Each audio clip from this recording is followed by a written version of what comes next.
Hello, everyone. Welcome to Developing Palates. I'm Aaron Loomis coming to you from the Drew Estate Studio. With me today is Seth Geis, and from the Pastania Studio, it's Take Two, John McTavish. How you guys doing?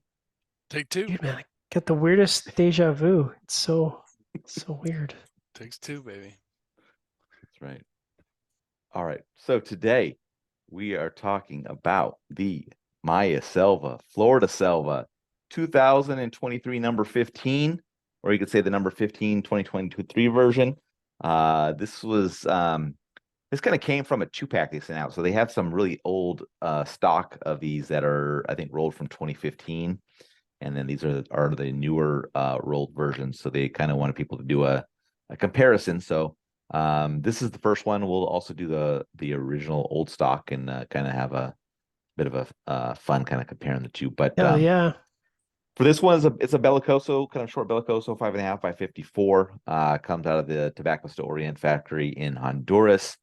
Wrapper is Honduran, Connecticut. The binder is Honduran Hamastron, and the filler is all from Honduras as well.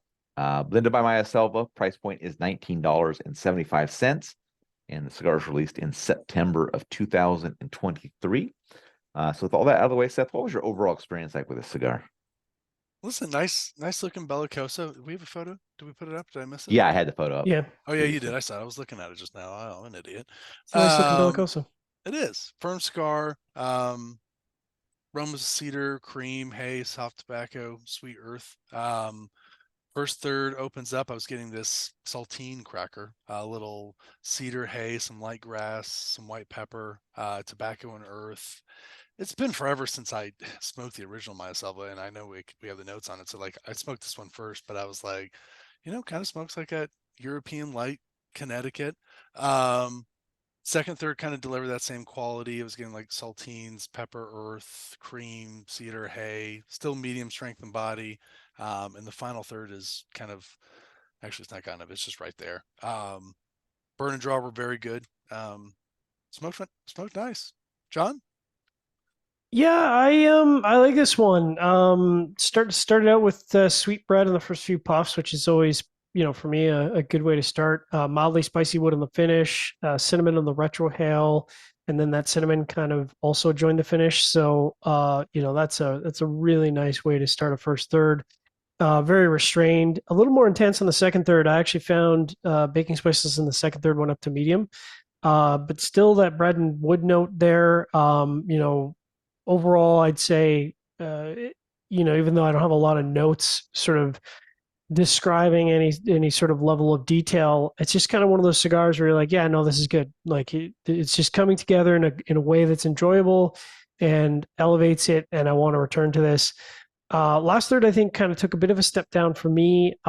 Creamy sweet wood, dry wood on the post draw, hay in the center, and then sweet wood kind of led off by the halfway point with dry wood and hay and tannins underneath.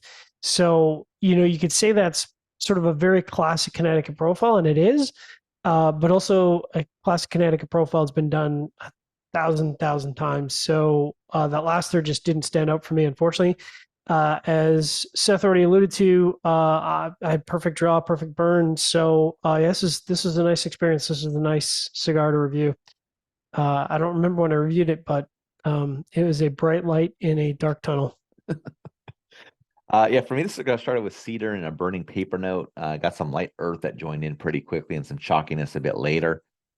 Second, third saw some black pepper join, and the burning paper and chalkiness were very light. And then the final third saw the burning paper and the chalkiness depart, and a light vegetal note joined in. Um, a fair amount of touch-ups required for me to keep the wrapper burning on this one. There was actually four, so that was kind of an Oof. interesting time, which is not something I usually have to do. Um, I thought the cigar had an average flavor profile throughout. Smoke production was pretty low for me. It required to take a few puffs at a time to get a good volume. But overall, there was nothing really that was exciting going on, and kind of babysitting the burn was a bit disappointing for me. So, not a cigar I'd really see myself coming back to. I really like this size of a cigar, but it just didn't work out for me. So I was hoping more of an experience that John had, I guess, but that just wasn't to be. So getting into the scores, we can start at the top with John at 6.82. Seth gave it a 6.2. I gave it a 5.2. So, John, how'd that 6.82 match up for you? Yeah, it matches up well. We don't score in the format, but like you guys said, the format is really nice. It's a really nice format, and so the fact that it managed to deliver flavor profile, yeah, this was a banger. I definitely smoked these. What was the price point of this? $19.75. All right, I wouldn't smoke it every day, but it's a pretty good cigar. Yeah. All right, so 6.2. Yeah, I mean it's nowadays it's not something that probably would speak to me. I think, years back it would. I remember liking, I enjoyed this blend. I do remember liking the number 15 more when it was first released. I know that we have an age 15, so it's not going to smoke like what it was. But I think that there's still a quality to it. I imagine these are still regular production. Yeah. So it's pretty consistent given the years, especially with, how the industry is and so forth. It's been a while since I smoked a Maya Selva. It's still, I don't enjoy it as much as I used to, but I still don't think it's going to reach the American market. Yeah. So, yeah. My 5.2 matches up well. Average flavor profile throughout. Burn just really took a shot down with those 4 touch-ups. It just didn't want to. The whole wrapper just didn't want to burn with the cigar, so it was just kind of a bummer for me. But yeah, I mean, even without the burn issues, I still wouldn't have even made it to the 6 mark. So it just wasn't a cigar that really spoke to me. So unfortunate. But any final thoughts from you guys on this one? I like I like the idea of doing a sort of redux where you're smoking a cigar, the current release versus quote unquote aged.